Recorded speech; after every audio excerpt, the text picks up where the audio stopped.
We have identified accounting errors on your credit report. This usually includes information that is wrong and numerically impossible data reported that can't be verified or validated.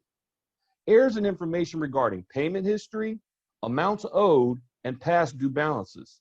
Some other things noted are collection accounts with past due balances reporting. How can you be past due on a collection account? How can you have a monthly payment that's due on a collection? How can you be 90 days late on a collection? How can you owe different amounts of money across 3 different credit bureaus, all coming from the same alleged place? How can the date of last payment be after the date of last activity? These type of reporting errors are on your credit report. Check them, they're there.